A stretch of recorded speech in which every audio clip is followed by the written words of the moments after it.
ये कहानी है दाल मखनी के साथ ग्रीन पराठा बेचने वाले भोला की।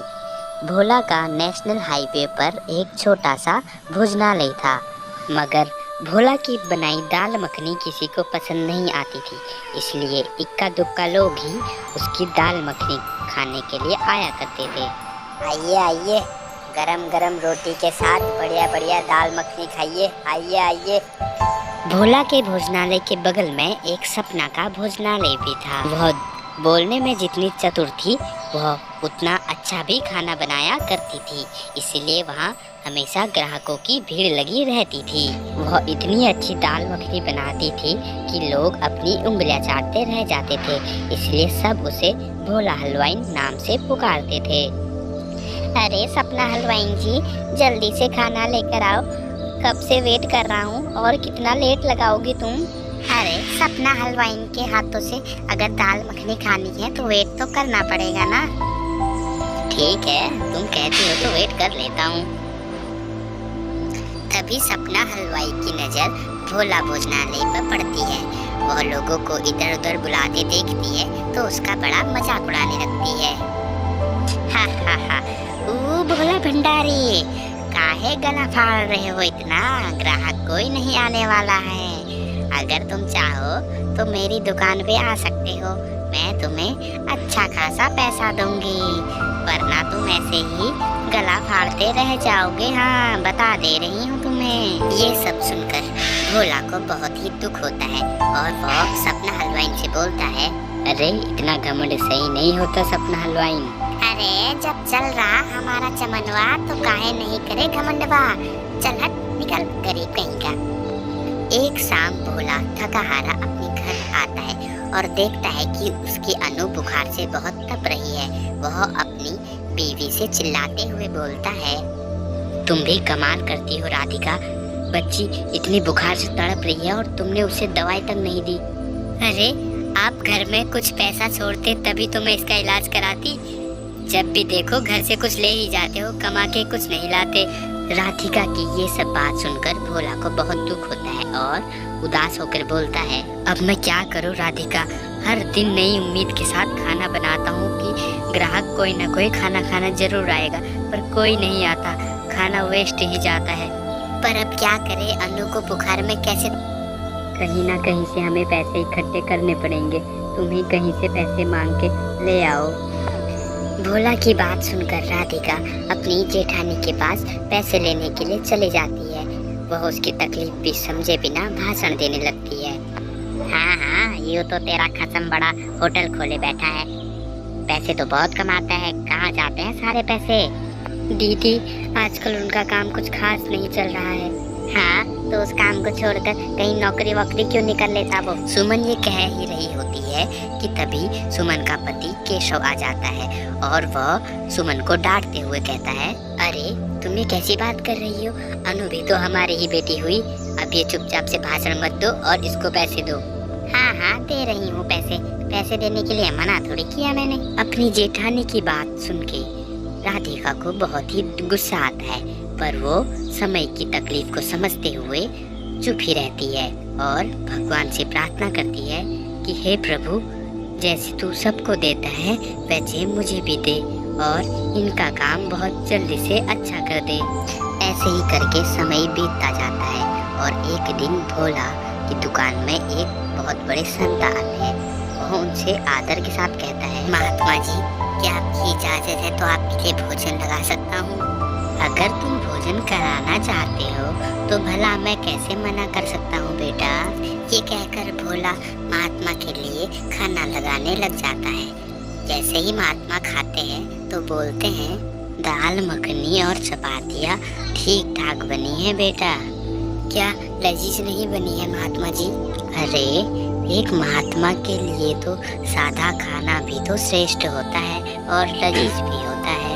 महात्मा जी की बात को सुनकर भोला को पता चल जाता है कि उसका बनाया खाना महात्मा जी को पसंद नहीं आता, इसलिए वो अपनी सारी सच्चाई महात्मा जी को बताता है। महात्मा जी ने भोला की परेशानी को देखते हुए भोला को एक मसालों का डब्बा दिया और बोला, देखो भोला बेटे, मैं तुम्हारी परेशानी को समझता हूँ, इसलिए मैंने जो तुम्हें ये मसालों का डब्बा दिया है, इसको तुम अगर अपने खाने में डालो तो खाना स्वादिष्ट बन जाएगा। पर भोला, इसको डालने से पहले तुम्हें इससे संबंधित कुछ जानकारी होना आवश्यक है, तभी तुम इसका लाभ उठा पाओगे।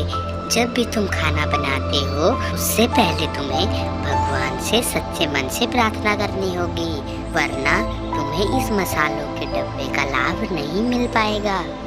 जैसे ही अगली सुबह हुई, भोला ने ईश्वर से सच्चे मन से प्रार्थना करके उस मसाले को अपने खाने में डालना शुरू कर दिया और खाना इतना स्वादिष्ट बना कि सभी लोग उसे बड़े चाव से खाने लगे।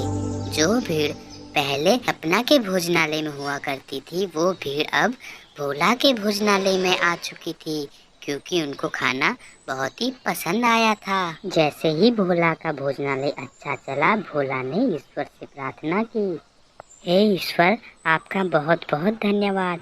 आपने मेरी लुटिया को डूबने से बचा दिया। अब मेरा भोजनालय बहुत अच्छा चल रहा है।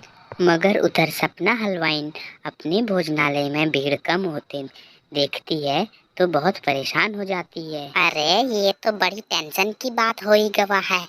हमारा सारा ग्राहक उधर भोला की भोजनालय में खाना खाते है। कुछ तो करना पड़ेगा। एक दिन भोला बाजार सब्जी लेने गया होता है, तभी उसकी नज़र पालक के ढेर पर पड़ती है। पालक को देखकर भोला के मन में कुछ याद आ जाता है। भोला, याद रखो कि जब भी तुम लोगों को खाना खिलाते हो, तब तुम बहुत उत्साहित रहो और लोगों को कुछ नया खाने के लिए पेश करो। महात्मा की बात याद आते ही भोला के मन में एक सवाल उठता है।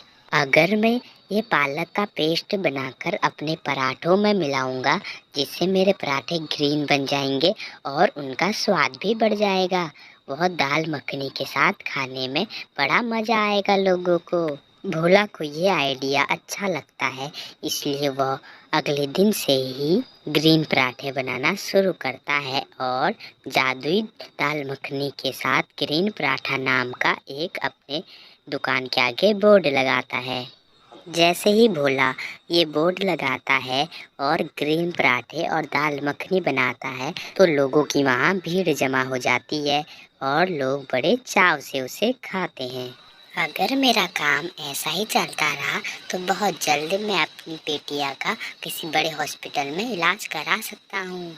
ऐसे ही दिन बीतते गए और भोला का काम अच्छा होता गया, इसलिए भोला ने अपने भोजनालय को बड़ा करके एक रेस्टोरेंट बना लिया और उधर देखते ही देखते सपना का भोजनालय में ग्राहकों की संख्या बिल्कुल कम हो गई। ये देख के सपना को भोला से दुश्मनी हो जाती है और वह अपने भाई के पास जाती है। उस भोला के कामयाबी हम बर्दाश्त नहीं कर पा रहे हैं, कुछ ना कुछ करना पड़ेगा। ई बिहारी सब पर भारी। अब देखना तुम बहना, ये बिहारी क्या करता है, उसका रेस्टोरेंट तो मैं बंद करके रहूँगा। नंदू ये कह ही रहा होता है कि तभी उसका आदमी रंगा आ जाता है, जो उसे भोला के जादुई मसालों के डिब्बों के बारे में बताता है, जिसको सुनकर सपना चौंक जाती है। अच्छा, तो ये चमत्कार उस बाबा जी के पाउडर का है, अब मुझे भी वो पाउडर चाहिए। ये कह के सपना हलवाइन अपने भाई और उसके आदमियों को लेकर भोला के भोजनालय पर जाती है और उससे जबरदस्ती वो जादुई मसालों का डिब्बा छीनने का प्रयास करती है। देख बे भोला भंडारी, अगर तुझे अपनी जान प्यारी है तो वो बाबा जी वाला जादुई मसाला मुझे दे दे। वो तो मैं कभी नहीं दूंगा हलवाइन। तो फिर मरने को तैयार हो जा भोला भंडारी। चल बे रंगा, इसको उठाकर अपनी गाड़ी में डालो। नंदू ने जैसे ही अपने आदमियों से भोला को गाड़ी में उठवाने के लिए कहा, तभी वहाँ पर महात्मा जी आ जाते हैं और वह समझाते हुए कहते हैं, अरे बेटा, तुम आपस में क्यों लड़ रहे हो? हमें अपनी मेहनत पर भरोसा रखना चाहिए। अगर हम अच्छे से मेहनत करेंगे तो उसका फल हमें निश्चित ही प्राप्त हो जाएगा। अगर तुम लोगों को सच्चे मन से खाना खिलाओगे तो लोग तुम्हारे पास अवश्य ही खाना खाने आएंगे। मैंने जो भोला को ये जादुई डिब्बा दिया, इसमें कोई जादुई शक्ति नहीं है। मैंने इसको ये बताया कि खाना बनाने से पहले एक बार ईश्वर की प्रार्थना करे। इसने ईश्वर की प्रार्थना करके खाना बनाया होगा तो अवश्य ही खाना अच्छा बना होगा। इसलिए ऐसी जादुई चीज़ों में विश्वास नहीं करना चाहिए और अपनी मेहनत पर हमें पूर्ण भरोसा करना चाहिए। इतना कहने के बाद महात्मा जी वहाँ से चले गए और सपना हलवाई को भी ये बात समझ में आ गई कि मेहनत ही सब कुछ होती है। इसलिए वो अपने भाइयों को लेकर वहाँ से चले जाती है और अगले दिन से पूर्ण श्रद्धा से अपना मेहनत करती है, जिससे उसके भोजनालय में भी ग्राहक आने लगते हैं।